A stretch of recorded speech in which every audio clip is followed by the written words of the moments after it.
Welcome to another episode of Striker Chat. In today's episode, I have William Luu, the owner and photographer of WL Photography. Thanks for having me. How are you, brother? It's been a while. Now, you were actually my first ever, I started the podcast with Sammy during COVID, and I'd done an interview with you. I think you were episode 3. Very early on. It was very early on, and it was over because it was COVID. We couldn't meet each other. Good to be back on, and in person this time. Just a little bit about yourself and your background in martial arts and combat sport. Yeah, sure. So actually, this is my 15th year of running WL Fight Photography. Really? Yeah. So it's been quite a journey from the start to here. And a fun fact not many people know is that I have zero formal training in photography or media. Yeah. And I actually learned that on the mats itself. So obviously I started in my late teens in traditional martial arts, moved on to Thai boxing through the BJC program, and eventually found my coaches in MMA where I had my fights. And in the process, I got injured while I was still fighting, picked up my dad's camera, took it to the gym for the first time, took a few shots here and there, snuck in backstage, and then the rest is history. Yeah. Well, I see you nearly in every show, and the big shows, the small shows. I try to be. It's hard being one person, so I try to look like I'm everywhere at once. Do you have is it just you? It's just. Do you have another at fight Up until shows? recently, it was just me. Yeah. Occasionally, I have outsourced some work when I'm double booked, but I do it very rarely. Yeah. Did you see a hole in the industry? There was no one doing it at the time? There was no hole. I think just being the kind of person I was interested in media, but I just didn't know how to approach it. Yeah. I came at a time where social media was just taking off, and I sort of rode the wave using my dad's old camera. One thing I learned is it's not about the gear, it's about understanding the sport, understanding what to look for. I came from an MMA gym, so I was fortunate to be exposed to different styles like wrestling, BJJ, gi, no gi, Muay Thai, kickboxing, and the more you do combat sports, you know there's subtle differences in the nuances. Do you think that's important? Do you think a photographer should have background in the sport so they know when a situation they can read the play and they know when to take that shot? Look, it's not crucial, but for me, it helps a lot. Yeah. If you have experience, it's very helpful because there's certain nuances that you won't know unless you're in the sport. For example, you're shooting a 5-round Thai boxing fight, and in the last minute of the 5th round, that they're done. Yeah. There's no point shooting. That's when you can rest. People who aren't familiar with the scene or understand the sport, they'll keep shooting. Mixed martial arts, you have striking from different backgrounds, so you have to be more switched on. Obviously, you're working the cage. BJJ, you must know the correct techniques, otherwise things would look very, very awkward, like an OnlyFans shoot. So that's my experience. Yeah. You do stills though, don't you? Yeah. I started off doing stills. More recently, I've done video. Being in a sport for 15 years, you get stagnant doing the same thing. Yeah. And it came as a natural progression, really. I should have started earlier. A lot of my friends said, why don't you do video? Why don't you do that? And I think I was just very... That's the thing. Staying in a sport for this long, you have to keep evolving. Otherwise, other people will just surpass you. But there's nothing like a good still. Like they always say, a picture says 1,000 words. So capturing that perfect knockout or that perfect strike, if you just still that and you just look at it, you can go into that photo for a long time and go, fuck, look at that, and it does. A good still photo says 1,000 words. Correct. Well, until the days where there's a super high-powered camera that can record and do the stills, I still have a job. Yeah. And what do you love about this job? Look, being in the game for as long as I have, you either learn or you earn. So not all jobs are paying jobs. Some jobs you do it for the passion, for the love. Yeah. And if I didn't love martial arts, combat sports, I wouldn't be doing it. And I've met a lot of great people along the way I can call good friends. Sometimes I do it to give back to the sport, to help someone's gym thrive, help a promotion, elevate the brand, or just do it because I love combat sports. And like you were saying, how it started off as a passion, as a hobby, you could say. Is it your full-time job now? Do you earn enough money to live? Look, if anyone can earn a full-time job fighting or doing creative sport in fight sports, please tell me because I want to know as well. You obviously have other avenues of income and everything like that. We've talked about that. I think the creative scene is very very broad, and understanding the fight sports scene and gym scene, understanding the market, understanding how much money is involved, that is needed to understand how you price yourself. Yes, you can't price yourself too low or too high. You have to understand who you're working for. Yeah. So, for example, like obviously with new shows, you just can't go, oh, I want $100 an hour. Yeah. You can't say that. I suppose, is it knowing the promoters as well? Do you know most of the promoters that you work for? I would say I know most of them. And have a good relationship with them, so you can negotiate a price, or you can work on a price. So just say they're bleeding a bit of money, you can go. Will you always help? Always. Is that a thing? I mean, like for me, when I first started, and I still don't, like I'm starting to get paid now, but I still do free jobs, and I still do free things for people because I love it. I'm passionate about it. When is it? Like, I don't want to be like, for a person, like, you don't want to get taken advantage of. You know, people will always take advantage of kindness. They will. So I know people that will always use you for free, use you for free, use you for free. When do you draw that line? Look, I think everyone's at a different stage. And like I said, I had no formal training in photography or business, really. Yeah. I learned that all through the gym. I learned what I learned through a fight gym is you learn how to come up the ranks, you learn how to respect your elders, you learn how to speak to people, and obviously there's a hierarchy involved. Once you feel like you're at a certain point and you know what you can offer, that's when you can start charging. It's really hard to put into plain terms. You have to understand who you're working for, also understand the value you're providing. If I'm just taking a few shots for you and I know you're not using it for anything, I won't charge you like $1,000 or something like that. However, if I know you run many franchises and I know the content is going to be used for a big purpose, that's when you can start to negotiate something. Yeah, okay. And with free work, you got to know, but you got to know your worth, though, don't you? You have to know your worth, and you have to draw a line as well. You have to know your worth. You have to draw your line, and I think you're either learning or earning. That's the thing, though. Like, I look at it now, like, I used to think, oh, this cunt's sorry. This cunt's fucking ripping me off. I fucking know. But the thing is, are you having fun doing that? Then it's worth it. And then, you're being paid a lot from that, then it's worth it. Yeah, then I go back to, well, I'm learning a skill. I am learning here. I am fucking... but that's the thing I do. Like, people go, like, sometimes when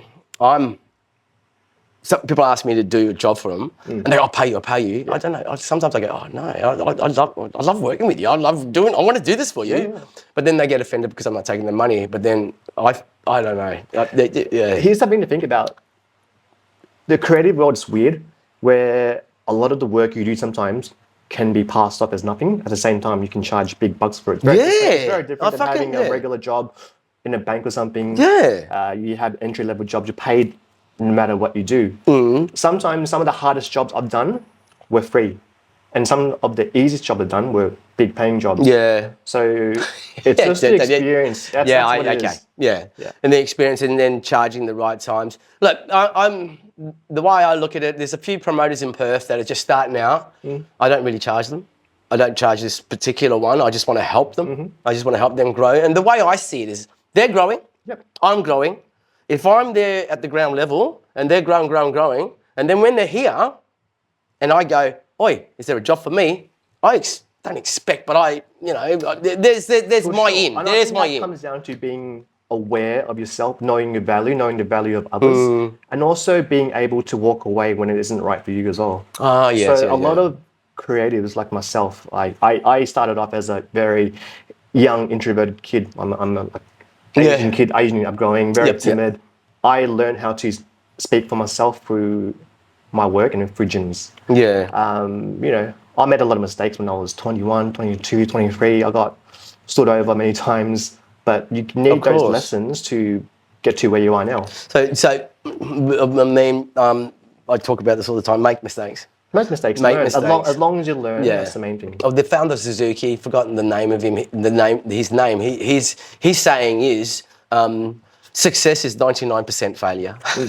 So just keep making those mistakes and just keep striving forward. A lot of these quotes, take them as you may. It's all helpful. It's all true. You have to sort of mold it into what you're doing. Yeah.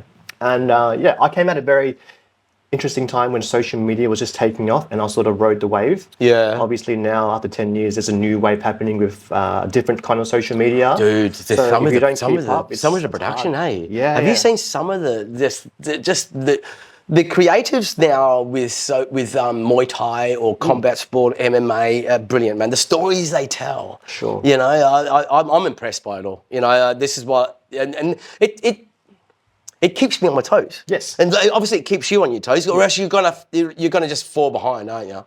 Yeah, I think my advantage is I was able to put in a lot of time and wear a lot of the early stages. Yeah. As I see a lot of people come and go. I'd say on average, the lifespan's about 3 to 5 years. Yeah. They either get burnt out or they get very emotional when people start taking their photos and ripping up the watermarks.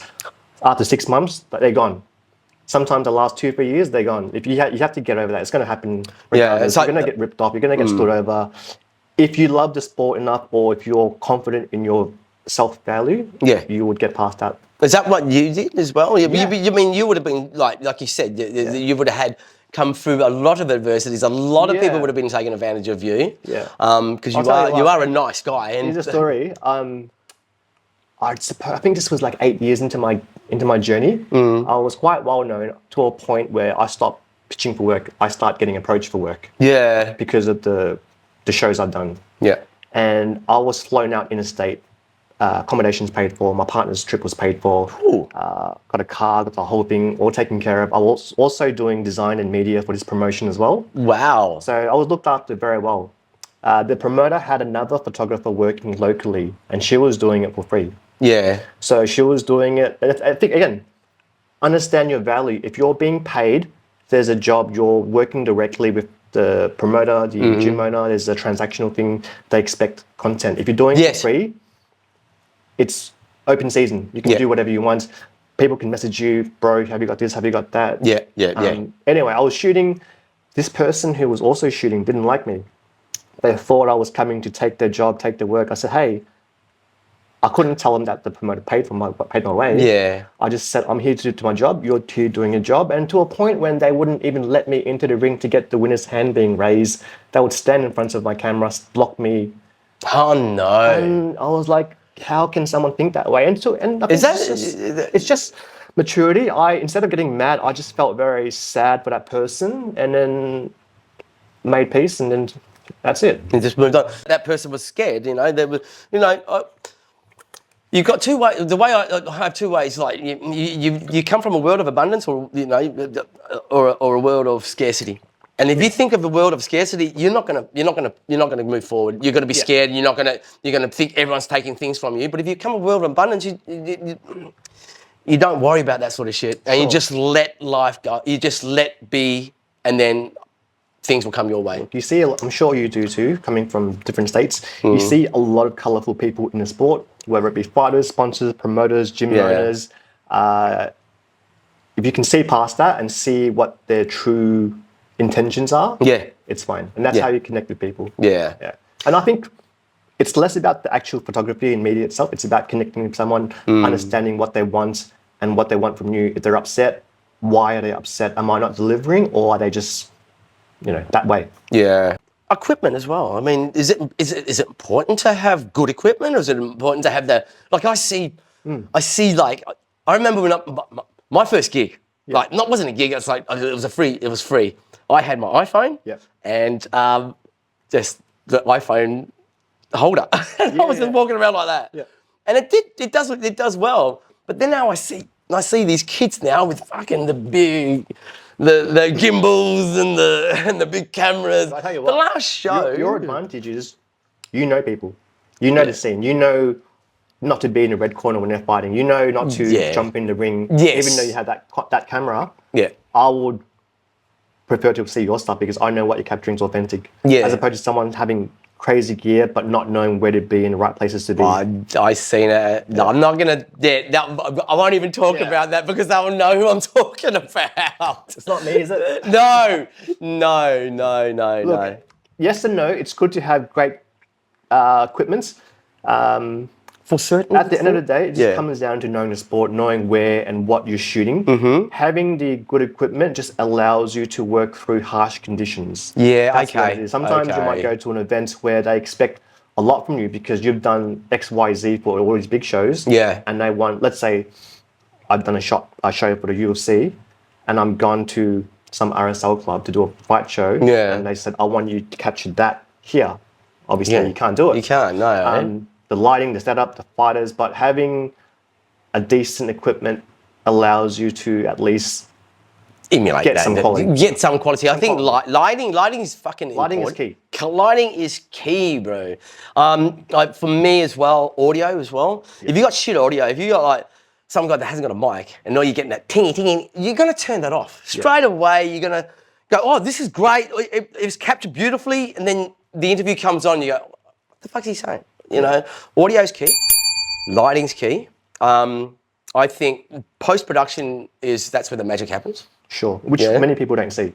Yeah, maybe. Oh, mate, it's fucking hard work. But I love that post-production, sitting there editing and just moving things around. You know, you can edit things to manipulate your way, or you just like camera angles as well. Well, that's my style. A lot of people ask, how do you get your images up so quickly? And sometimes speed is king.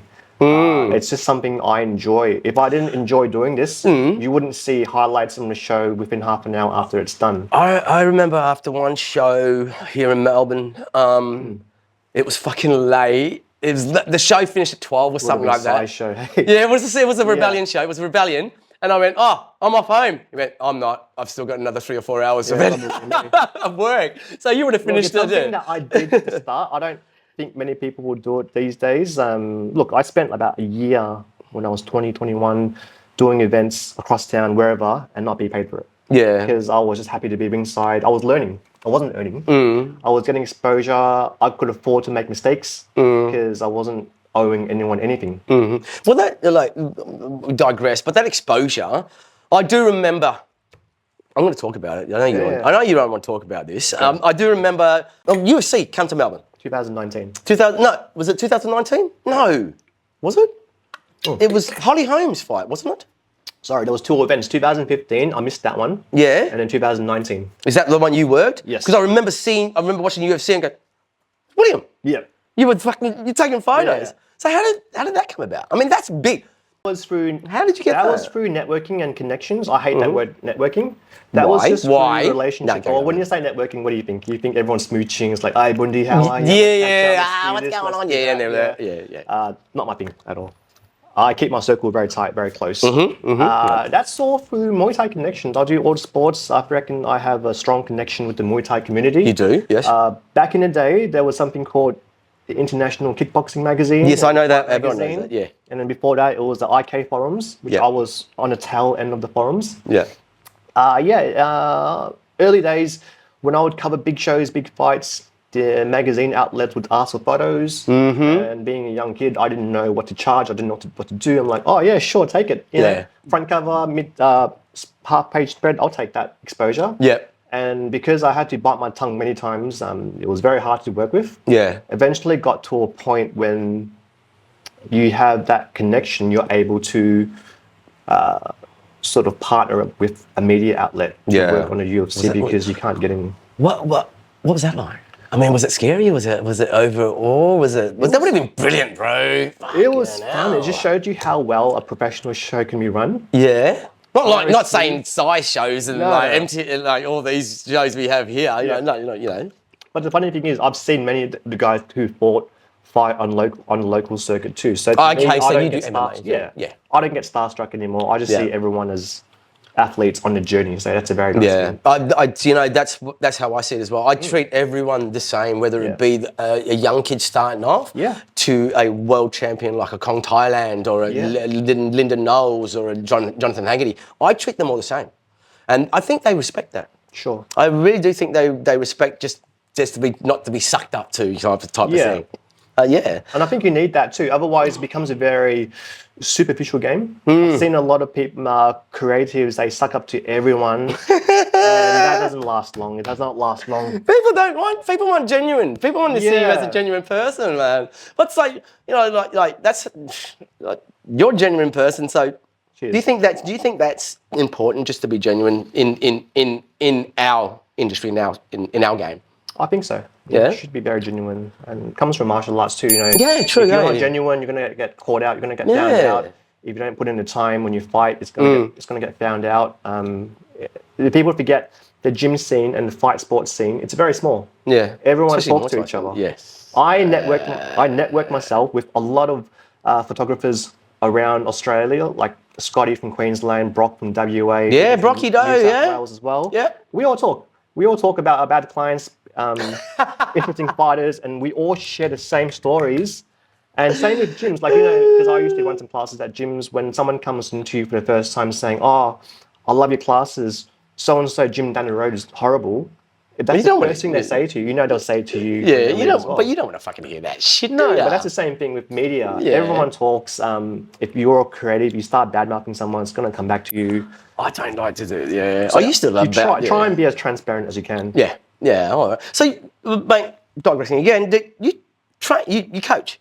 I used to. You used to, but now, so with the martial arts stuff, you still train obviously to keep fit. Yeah, I had a few fights back in the day in Muay Thai and MMA and BJJ. Yeah. And eventually, in those prime fighting years, I kind of fell into doing media. Yeah. And yeah, that kind of took over. Mm-hmm. And these days, I just train for fun now. Just train to stay mentally active. Mm-hmm. Is that important? Do you think it's important to train? Again, there's no right answer for me. Yeah. I think it's important. I need that. Yeah, I need to stay grounded. I fucking think it's when I go to gyms for the first time, people recognize me from the shows. And guys making that connection. I'm like, hey, I'm like you. I just do my thing and then I leave. Sometimes I get caught out, but it's fun. Like I can still hang around. Yeah, but it's good to be humbled. Yes, it is good to be humbled and to be grounded as well. Yeah. Let's just keep with the media stuff. Like, you've got a book as well. How did that book come around? And it's more like it's a coffee table book. It's a coffee table book. Yeah, you sent one to me. Yes. Oh, that's right. I did. I made that when I was 23, 24. Yeah. I do have a background in graphic design and advertising. Oh, okay. So that's where that's come from. In terms of media, when I look at photos these days, I sort of picture it how I would frame something if I'm using it for adverts. Okay. Because I do work across a lot of promotions and gyms doing the back end stuff like promotional artwork, social media designs, which I sort of keep on a download. Okay. Yep. We can still talk about that. Yeah. And the photo book was just something to spice things up. You can't just keep doing photos all the time. You want to add some value to it. Mm-hmm. At the time, the people who were also taking photos, I wanted to be different and have something that would make me stand out. Yeah. And I think the book helped in that period. Mm-hmm. And obviously things changed. I tried doing little video interviews, stories, what else was there? Yeah, you had a podcast as well. I remember that. Yeah, that was another COVID project, which I'm still keen to bring back. You should, brother. I'd love you to do that. It's just time consuming. So if anyone has any recommendations on who to use for editors, please let me know. I want to outsource some work. Yeah.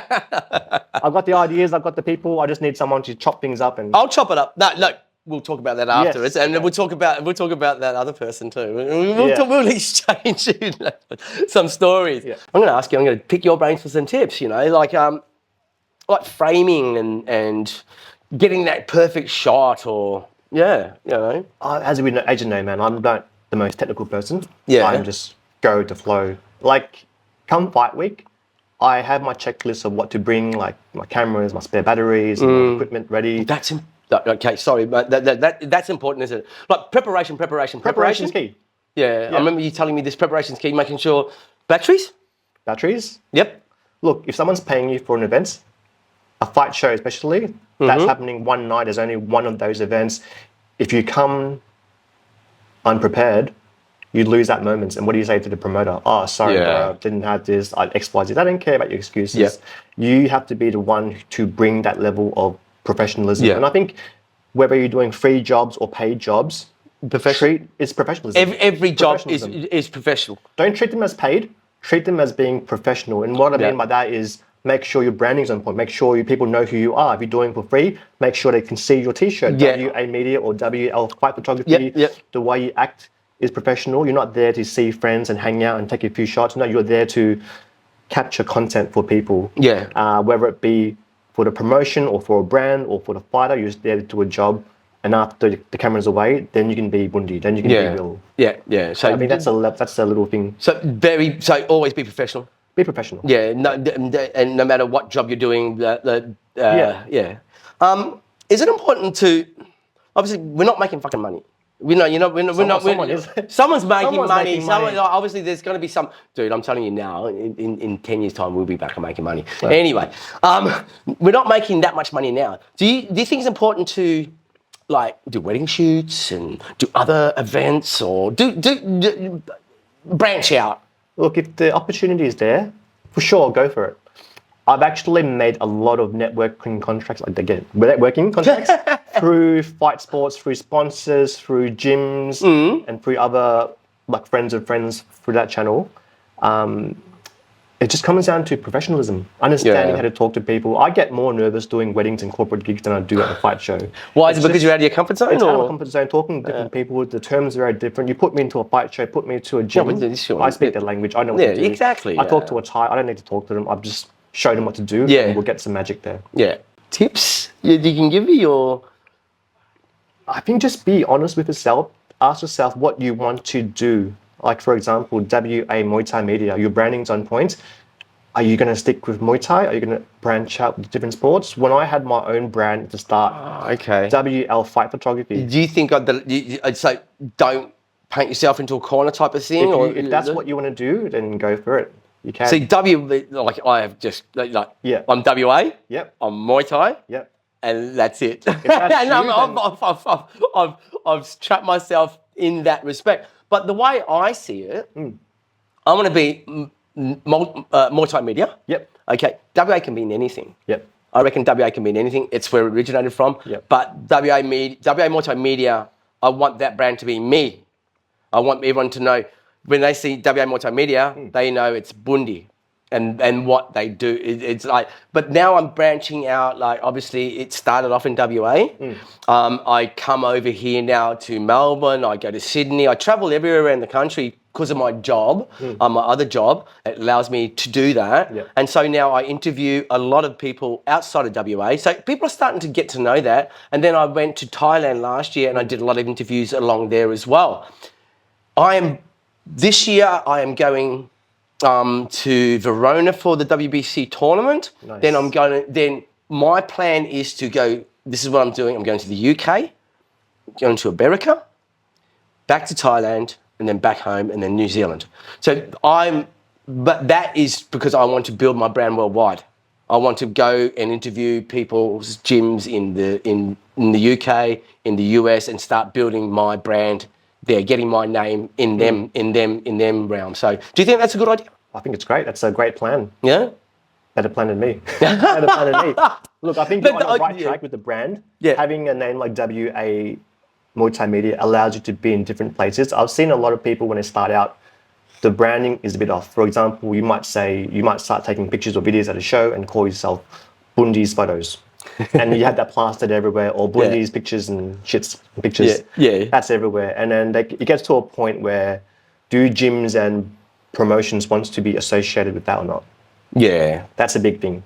I would rather be associated with WA Muay Thai Media. And like myself, I pigeoned myself my whole into WL Fight Photography. Yeah. Up until a point when I think now I'm going to expand. So who knows? That could be an expansion soon. So WL wedding photography? Yeah, it could be.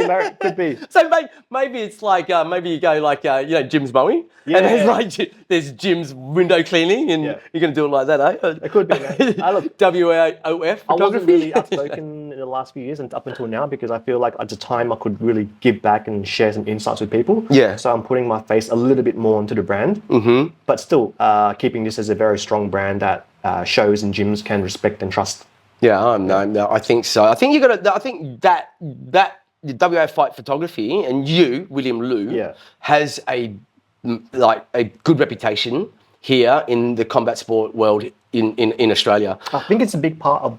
Yes, it's good to say yes to a lot of shows, but also know when to say no to shows because that also helps you in the direction that you want. Mm-hmm. I can't start posting pictures of cars and corporate things onto my personal page when it doesn't align with the brand. There's a big tip that you also gave me, like I really hold dear, is like when I said, "Oh yeah, you should name all the shows." Goes, what you know, we name all the shows that you've worked on. Yeah. You know, and then you went, no, we can't be, you can't. Is that important to be? Is that professionalism? I think that's professionalism. Not to name the shows who your favourite shows are or whatever, or that type of thing. It's a weird thing. I am a fan of the sport, but I'm also a professional creative. It's that weird blend. Yeah. I can't start treating my friends as clients and clients as friends because that's weird. It's hard, bro. It's like obviously we both clients, have good friends. And my friends are the people that I work on in Muay Thai. These are my friends first. Yeah. But now they're my clients. How do you fucking? It's hard. It's hard. I think it's just self-awareness. Know when to switch on as you're working, and know when to say, "We're friends now." No, there's going to be no cash on the table. We're just going to be a friendly transaction. Sometimes when a friend needs a service for their business, then you can do it. I'll give you an example. I had a very close friend of mine. He's also a promoter and gym owner. Got to a point when I was doing all the artwork, promotional content for them. Got to a point when I felt the stress is getting very high, and I knew it was going to affect our friendship. I said to him or her, "Hey, it's time for me to take a step back. I value our friendship more than the work itself." Yeah. And I think being transparent and being able to have these conversations helps maintain good relationships in the sport. The last thing you want is have your work be a detriment to the brand and it's going to tarnish your name as well. Communication, then. Communication. I like just everything. Transparency. You're going back to transparency. But even back to the gym, I learned all my lessons from the gym. How many times have you seen fighters leave the gym without saying anything and just epping off? It all comes back to bite you. Yeah. It's a small world. You see each other at shows. There's bickering going on. Just transparency. Yeah. Whether you want to work with someone or don't, just be transparent, give your reasons, and then just part ways. And when you see each other, it will be fine. Yeah. I think there's a lot of lessons you can learn from the gym that you can't learn from schools or YouTube videos. If you want to learn fight sports or media, just learn on the job. Yeah. Ask myself for tips. Ask Bundy for tips. That's me. I might have a few tips, but yeah. Look, you will make mistakes. Yeah, I still make mistakes, and you learn from these mistakes. I always go back to the founder of Suzuki. 99. Success is 99% of mistakes. You got to keep making, but don't keep making the same mistakes. That's Einstein's. Like you got that's. I'll give you some mistakes I did. I was doing a show during lockdown. I was a bit rusty in terms of preparation, shot list, which we talked about. You have to be switched on. I was shooting the last round of the main events, and then I realized my camera's flat. I had nothing left. I couldn't shoot this. But luckily, I knew enough about the game. It was the last round. I knew who was going to win. The key shots are there. So as I was shooting, I had my phone next to me, getting some shots on my phone because I knew I was being live streamed as well. Yeah. So yeah, I got the job done. But that just comes down to experience and you know what they say about fight sports? Yeah. You don't rise to the level on fight night. You fall to the level of your training. But problem solving, I think it's important to be able to problem solve on the go, and do that sort of stuff. Look, running my own business, I learned a lot of lessons seeing gym owners and promoters problem solve on fight night. How many times have you seen a promotion or promoter run around like a headless chicken because things aren't going right, but they still solve it, and most of the times it happens. It goes through. Yeah, it's fine. But and no one sees that. No one sees. No one cares. No one cares when you say, "Oh, I couldn't get this done for you because X, Y, Z." No, that doesn't matter. Especially if someone's paid you, you get the job done. I don't really do fight photography. You know, there's Tom from Muay Thai Vault in Perth. He does what you do. He's you. You know, he's videographer, and then Brock Doe as well. They do the front of the house stuff, ringside stuff. I'm more back of house. I do the interviews, like post-fight interviews and everything like that, and then I post them. So yeah, I think that's something to think about when you're moving from free gigs to paid gigs. There's a level of responsibility involved as well. Oh, definitely. When you're doing for free, you're able to take a break or capture things the way you want. You can be a bit biased. You like Big Al fighting. I'm going to capture more of him. Yeah. Because we had good friends in the sport. But when you're being paid, everyone is a client, everyone's neutral, red and blue. I've noticed that, like, now I get paid by the shows in Perth now, and I don't see the fucking fights, bro. No. I'm at the back editing and posting, but before it was like, interview, go and watch the fight, come back, interview, and then, but now it's more about making sure everything's right because I'm getting paid, and I don't want to stuff it up, and it's my brand as well. It's your brand. It's my fucking brand. And I want my brand and my reputation to hold. So now it's not just one fight promoter that wants my services. Other fight promoters want my services now. Sure. So yeah, it's about having a good relationship and not fucking burning bridges, bro. Don't burn bridges. Never fucking burn bridges. It's a very, very small world. It's going to come back to get you. Always. If you do dirty, like you said, man, if you do dirty by one promoter, that promoter is going to talk to the other promoter and go, guess what? He did this. And then you're not going to get work or you're not going to get the opportunities anymore. And I think if you've been in it as long as I have, you will have these hard conversations. And in those moments, you might have a very small window to decide what you want to do. I mean, for example, you might have a promoter say to you, don't work with these shows anymore. Yeah. Because if you do, I'm going to ban you from all these other shows. Yeah. This is the week of the show. This is it's a true story. It happened to me. And then what do? Yeah. You could take the easy route and just say, I'm not going to work with you anymore. Sorry. I know it's 2 days out. Yeah. That's it. I'm gone. Or you can stand your ground and say, hey, sorry. Whatever relationships you have with this person, it doesn't affect me. I have a paid job. Okay. You can go either way, and that shows longevity. You'll have all these funny stories. Like once I'm done, I'm gonna have a book of stories to share with everyone. Mate, I've got stories as well. You're from WA, so like 2 years of stories, like 10 years of stories. Yeah. We can make a book. Let's write a book. We'll get a book together. Watch out for this book. Thanks for the great conversation. It's brilliant. I've always loved talking to you. Cheers. Mate, before we go though, do you have anything for fledgling content creators in combat sport or photographers? Be a fan of the sport.